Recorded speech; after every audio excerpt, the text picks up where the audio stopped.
Dear students, अस्सलाम वालेकुम। आज हमने फर्स्ट ईयर बायोलॉजी का न्यू चैप्टर स्टार्ट करना है। चैप्टर 11 वो है बायो इनर्जेटिक्स।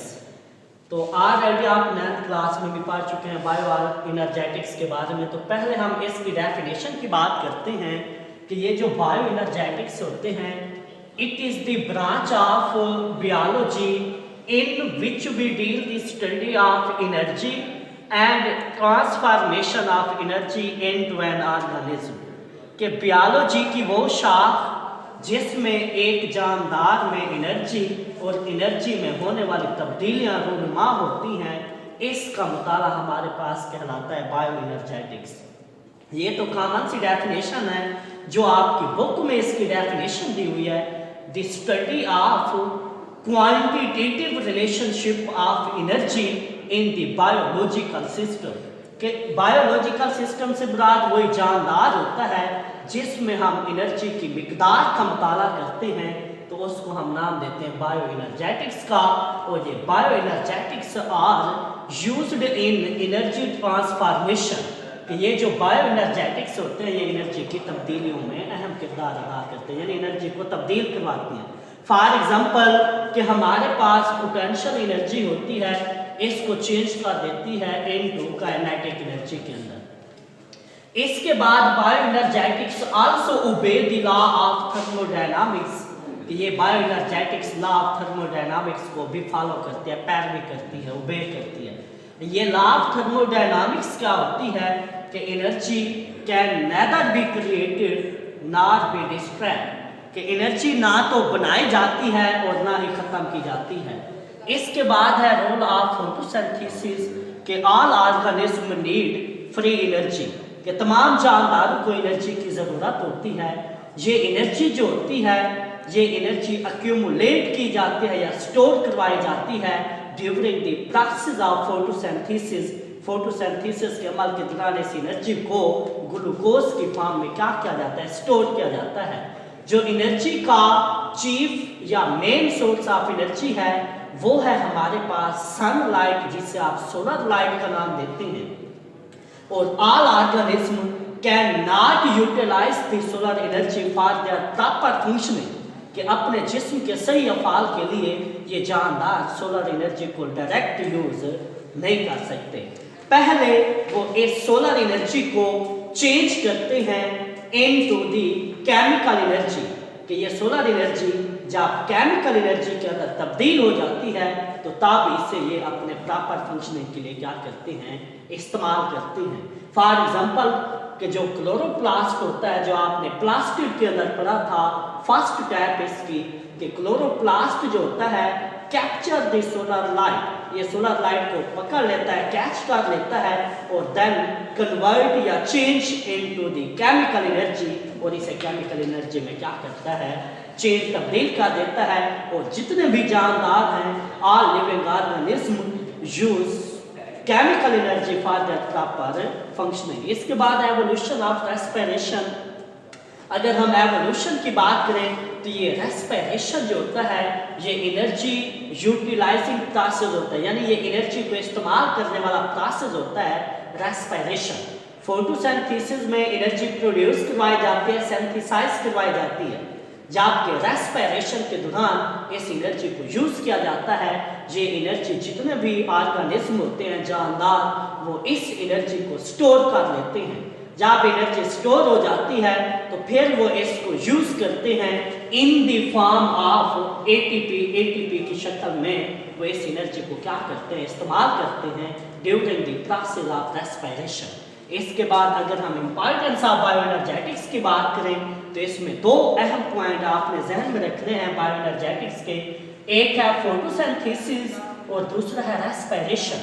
फोटोसिंथेसिस जो होता है ये एनर्जी कैप्चरिंग प्रोसेस होता है, यानी एनर्जी बनाने वाला, प्रोड्यूस करने वाला प्रोसेस फोटोसिंथेसिस है। इसके बाद दूसरा जो प्रोसेस है वो है रेस्पिरेशन।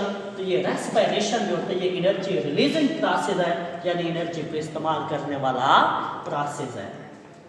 इसके बाद नेक्स्ट टॉपिक है वो है हमारे पास photosynthesis, the process in which energy for inorganic oxidized compounds of carbon dioxide and hydrogen of water are reduced to energy-rich carbohydrates in the form of glucose by using sunlight.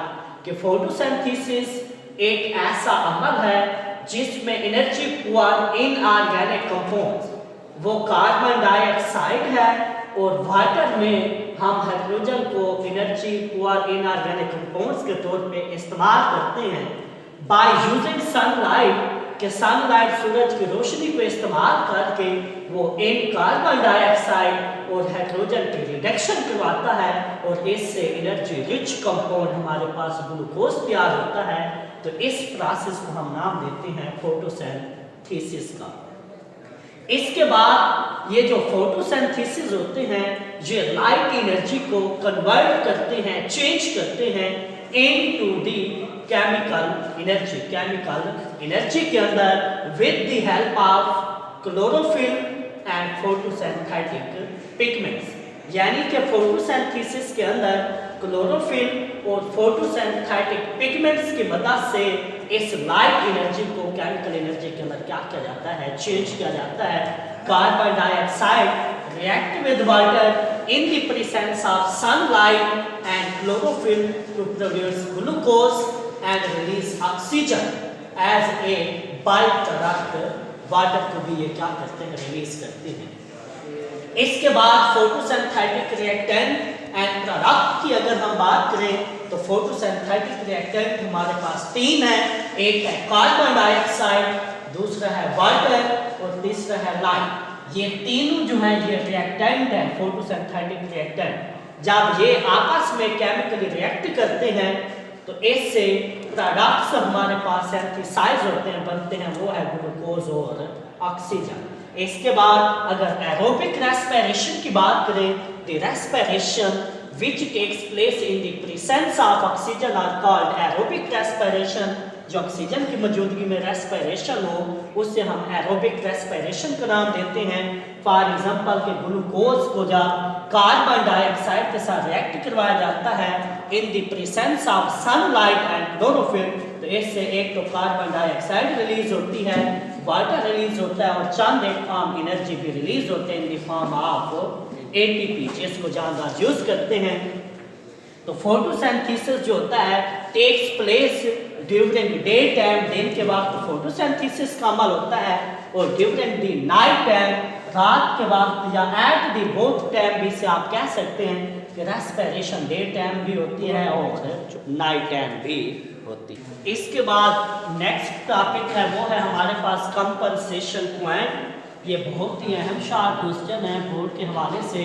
The point where no net gas exchange between leaf and atmosphere at dawn and dusk। यानी कि compensation point वो मकाम होता है, वो point होता है कि सुबह आफताब और सूरज ग़ुरूब होने के वक्त इन लीफ पत्तों और एटमॉस्फेयर माहौल के दरमियान गैसों का तबादला नहीं होता, तो उस पॉइंट को हम नाम देते हैं कंपनसेशन पॉइंट का। यानी ये वो पॉइंट होता है जहाँ पे गैसेस एक्सचेंज नहीं होती, स्टॉप होती है, तो इसको नाम देते हैं कंपनसेशन पॉइंट का। अगर हम इसके स्टेप्स की बात करें तो पहला स्टेप्स के leaf respire during night time के पत्ते जो होते हैं वो रात के वक्त अपनी रेस्पिरेशन स्टार्ट करते हैं। जब ये रेस्पिरेशन स्टार्ट करेंगे तो दे यूटिलाइज ऑक्सीजन को ये इस्तेमाल करते हैं एंड रिलीज कार्बन डाइऑक्साइड और कार्बन डाइऑक्साइड को ये खारिज करते हैं। दूसरा स्टेप जो होता है कि जब कंपनसेशन पॉइंट होता है यानी डॉन एंड डस्क पीरियड होता है तो उस वक्त लाइट की जो इंटेंसिटी होती है वो लो होती है, यानी लाइट की इंटेंसिटी बहुत कम होती है, तो इसलिए जो रेट ऑफ फोटोसिंथेसिस होता है और रेट ऑफ रेस्पिरेशन ये बिकम इक्वल यानी बराबर हो जाते हैं। इसके बाद amount of oxygen released from photosynthesis is equal to the amount of oxygen used by respiration। यानी फोटोसिंथेसिस के दौरान जो ऑक्सीजन प्रोड्यूस होती है उतनी ही मिकदार के अंदर रेस्पिरेशन के दौरान ऑक्सीजन यूटिलाइज होती है या यूज इस्तेमाल होती है, तो इसको नाम देते हैं कंपनसेशन पॉइंट का। अल्लाह हाफिज़।